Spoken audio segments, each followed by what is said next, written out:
أهلا بيكم في قناة فانز عيلة الجمل.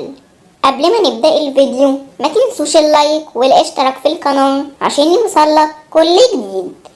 يلا بينا نبدأ. قبل ما نبدأ الفيديو كملوا الفيديو معانا للنهاية علشان في أخبار تخص ندى جلجل. ويلا بينا نبدأ الفيديو، وهنبدأ بخبر صادم للفانز وهو خبر حمل ندى جلجل. والحقيقة فانز كتير سألونا عن حمل ندى جلجل وكانوا بيأكدوا لنا إن ندى حامل. تعالوا مع بعض نعرف الحقيقة. والحقيقة كلنا عارفين إن ندى جلجل لسه والدة بيبي أصالة من 6 شهور، يعني ملحقتش ترتاح من عملية الولادة، وكمان هيكون غلط عليها لو حملت، وده أول دليل معانا.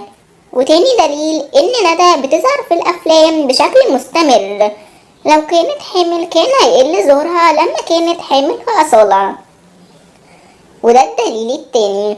وآخر دليل معانا إن ندى وأحمد لسه راجعين من أسبوعين من دبي، وما ينفعش واحدة حامل تركب الطيارة علشان هيكون غلط عليها وعلى البيبي كمان.